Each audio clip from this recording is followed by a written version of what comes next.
रकुल प्रीत से हमारे दर्शक ये कह रहे हैं दे दे प्यार दे 2, क्योंकि 2025 में आपके इस फिल्म ने जो कमाल किया है, 2025 ने आपके सिर पे वो ताज रख दिया जिसके लिए रकुल प्रीत ने इतनी कोशिशें की थी। तो वो जर्नी ख़त्म हुई, हम 2026 के जनवरी के महीने में इस समय बैठे हुए हैं। तो कितना एक्साइटमेंट रहा उस फिल्म को लेकर, कौन सी यादें हैं जिसको आप शेयर करना चाहेंगे, और 2026 की शुरुआत में क्या क्या नया हमारे दर्शकों के लिए लेकर आने वाली हैं आप?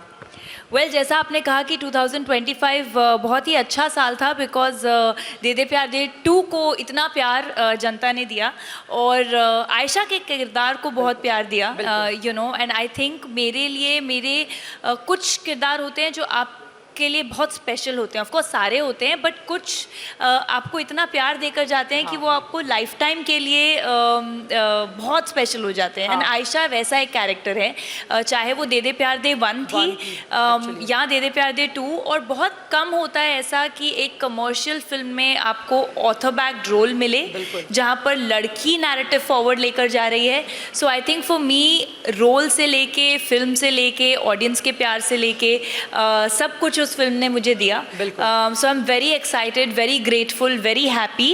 एंड 2026 की शुरुआत भी बहुत धमाके से हमारा OTT नेटफ्लिक्स पे आई है फिल्म और ग्लोबली ट्रेंड कर रही है। तो I am just very overwhelmed and very happy, and I hope कि लोग प्यार देते रहें, इसी तरह का प्यार ऐसे मिलता रहे। देते रहो।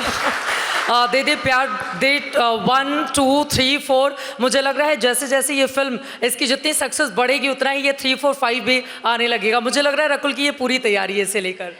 पर मेरे बस में हो तो मैं तो पक्का बना दूं, बट वो मेरे हाथ में नहीं है, वो डायरेक्टर और प्रोड्यूसर के हाथ में है। तो आप लोग जितना प्यार देंगे उतना हम 3, 4, 5, 6 कर पाएंगे। बिल्कुल रकुल, जब मैं यहाँ पर आ रही थी तो बहुत सारी लड़कियाँ पीछे से कितनी सुंदर दिखती है, ये क्या करती हैं, कैसे तैयार होती हैं, सब बड़े एक्साइटेड हैं इस बात को जानने के लिए। तो मैं आपकी फिल्मों पर आऊँ, मैं आपसे जानना चाहूँगी रकुल प्रीत के अंदर वो कौन सी पॉजिटिविटी है, खुद को मेनटेन इतनी खूबसूरत दिखने के लिए क्या करती हैं आप, ये सब जानना चाह रहे हैं यहाँ पर। क्योंकि जितनी बार आपको देखो सभी आहें भरती, कितनी सुंदर दिखती है ये कुड़ी।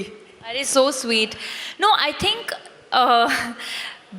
जस्ट ब्यूटी जो है ना वो एक्सटर्नल नहीं होती है। आप कितने भी खूबसूरत या कैसे भी हो सकते हो, बट जब आप अंदर से खुश हो ना वो आपके चेहरे पे दिखता है। और ये मैं कई बार बोल चुकी हूँ कि जो आपकी इंटरनल स्टेट ऑफ बीइंग है, आप किस तरह के इंसान हो, आप कितना प्रेशर लेते हो, कितना पीसफुल रहते हो, कैसे सिचुएशन से डील करते हो, आपका आउटलुक क्या है लाइफ में। सो एंड आई बिलीव कि मेरा the happiness is a state of being. For me मेरा जो मंत्रा है वो ये नहीं है कि ऐसा कुछ होगा तो मैं खुश होंगी। हाँ, अरे ऐसा हो जाए, ये फिल्म में जाए, इसमें 200 करोड़ फिल्म कमा ले तो मैं बहुत खुश हो जाऊंगी, ऐसा नहीं है। I think you have to just try to be grounded and happy always and find joy in small things, and that's what reflects on your face, and I think that's और बाकी ऑडियंस का प्यार झलकता है। हाँ, वो तो प्यार मिलता है। आपकी शानदार प्यार देते हैं तो फिर और खुशी, ग्लो आता है, इंटरनल ग्लो आता है। आपकी जिस तरह की कमाल की एक्टिंग है, यकीनन ये प्यार यूं ही बरसता रहेगा दर्शकों का। अब हम आ जाते हैं इस सेशन का जो हमने नाम रखा हुआ है आउटसाइडर द एक्स फैक्टर। एक आउटसाइडर के तौर पर आपने बॉलीवुड में जाकर अपनी जगह बनाई, लेकिन हमें पता है वहाँ पर जमे जमाए जो परिवार वाले लोग हैं वो आउटसाइडर को उस तरह का स्पेस नहीं देते हैं। तो रकुल के लिए कितनी वहाँ पर स्ट्रगल थी, किस तरह अपने इस पोजीशन को बनाने के लिए कि मैं बड़े बड़े एक्टर के साथ काम करूँ, कितनी मशक्क़त वहाँ करनी पड़ी? देखिए क्या होता है कि पर्सपेक्टिव की बात है। अब I was not from the industry और मैंने डिसाइड किया कि मुझे एक्टर बनना है। तो जैसा आपने कहा कि इंडस्ट्री में जमे जमाए लोग हैं और कितना अपॉर्चुनिटी देते हैं, ऐसा नहीं है कि अपॉर्चुनिटी नहीं होती, लेकिन वो अपॉर्चुनिटी पाने में समय ज़्यादा लग जाता है। Because I am not from the industry, मुझे डायरेक्टर, प्रोड्यूसर्स ऑडिशन पे बुलाएंगे या नहीं बुलाएंगे, मैं उनको रीच कैसे करूँ। पहले कुछ साल तो ये बताने में लग जाते हैं कि हेलो मैं हूँ, and how do you reach out. आप दरवाजे खटखटाते हैं, मीटिंग्स के लिए 100 बार कॉल करते हैं। तो आई रिमेंबर मैं कास्टिंग डायरेक्टर्स को फ़ोन करती थी, और वो भी फ़ोन नहीं उठाते थे बिकॉज कितने लोग, हज़ारों लोग रोज़ मुंबई जाते हैं एक्टर बनने।